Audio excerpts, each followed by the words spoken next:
ও মা, আমরা একটু বাড়ির পিছের বাগানে গেলাম। কে বাড়ির পিছনে বাগানো কে? ওই যে দাদা মসজিদে গেছে না, নামাজ পড়ে আসলে এই যে তুমি যে পোলাও মাংস রান্না করছো, দাদা কিন্তু পোলাও সেই পছন্দ করে। এই জন্য দাদার জন্য অপেক্ষা করবো, দাদা আসলে ওই বাগানে বসে খাওয়ামু। পোলাও মাংস? এত দাদা জনে কি আমি পোলাও মাংস রান্না করছি? তোমার যে দাদারে পোলাও মাংস খাওয়াবার যাইতেছ, তোমার ওই দাদা তোমার বাপেরে ঠকায় সয় সম্পত্তি যা আছে তোমার চাচার নামে লেখা দিছে। তোমার মনে নাই, ভুলে গেছো গা?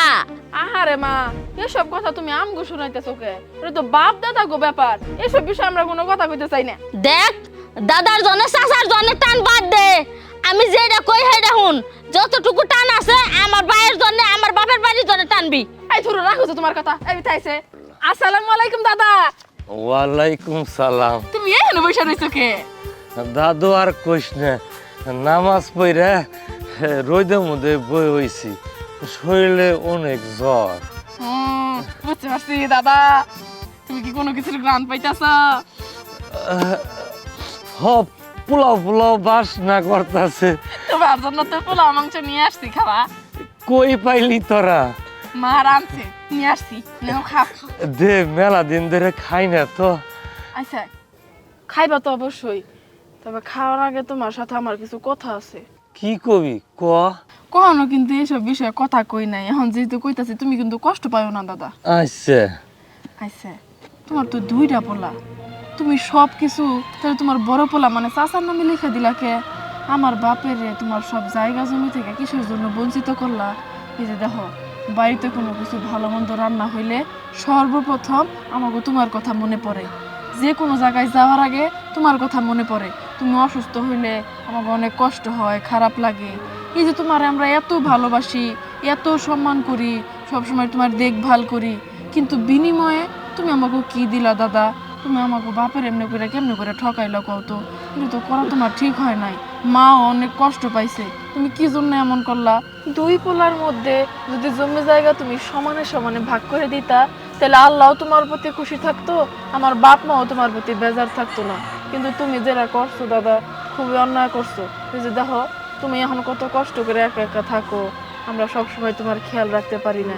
তুমি যদি এই ঝামেলাটা না লাগায় রাখতা, তুমি তো আমার সাথেই থাকতে পারতা। শুধু শুধু তুমি একটা বোকামি করছো দাদা, এটা মাইনা নিম না, এটা খুব কষ্টের বিষয়। বোন রে, মনের দুঃখের কথা আর কি কব। আমার ছোট পোলা আর ছোট পোলার বউ আমারে ভুল ভাল বুঝাইয়া আমারে আদর করছে, বালা মন্দ কিছুদিন খাওয়াইছে। আমি বুঝতে পারি নাই কি এর জন্য আমারে এত আদর সোহাগ করতেছে। আর আর তোর বাপের প্রতি, তোর মায়ের প্রতি আমার ঘৃণা জন্মাই দিছে, আমার সঙ্গে শত্রুমি ধায় দিছে। তোর বাপ জমি না পায়া কত কান্ডাকাটি করছে, আমারে অভিশাপ দিছে। তারপর হঠাৎ করে জমির চিনতে চিনতে তোর বাপ স্ট্রোক করে মারা গেছে। দাদু, আমি পাপী, আমি পাপী। আল্লাহ আল্লাহ আমার এই জগতে বিচার না দিয়ে দিছে। আমি এত কষ্ট করতেছি। আরে হন এখন ছোট বউ, ছোট বলা বালা মন্দ রান্না বান্না করে আমি চায়ে চায়ে থাকি, কিন্তু আমার আর দেয় না।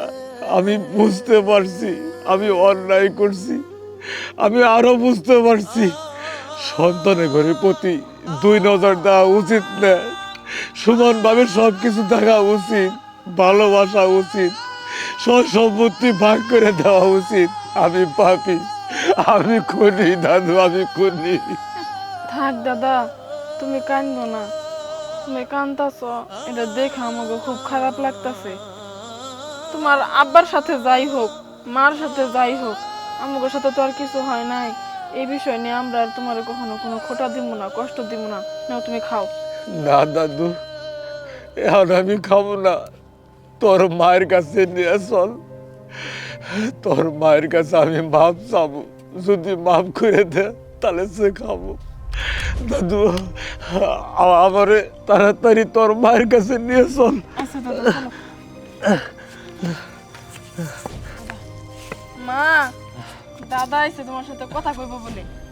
বৌমা, আমার তো এখন বয়স হয়েছে, কখন আল্লাহর ডাক দেয়া চলে যাইতে হবো। তোমার মধ্যে আমি অন্যায় অবিচার করছি, কষ্ট দিছি, তোমার আমি সাতাইছি। আমার ছেলের কবরে যায় আমি প্রতিদিন নামাজ পড়ে কান্নাকাটি করি। দয়া করে বাবা আমার ক্ষমা করে দাও। আব্বা এরম কথা কয়েন না, আপনার এই শেষ বয়সে আয়া মনে হয়েছে যে আম করে ঠকাইছেন। জানেন আব্বা, আপনার বাড়ির বই আওয়ার পরে থেকে সারাটা জনম কষ্ট করে গেলাম। অল্প বয়সে আপনার পোলাটা মরে গেল, কতটা কষ্ট করছি সেটা আমি জানি। বাপের বাড়ির থেকে টাকা পয়সা আইনে মায়া দুইটারে লেখাপড়া শিখায় বড় করলাম। সারাটা জনম তো কাটিয়ে গেছে আব্বা। আপনার প্রতি আমগর আর কোনো অভিযোগ নাই, রাগ নাই।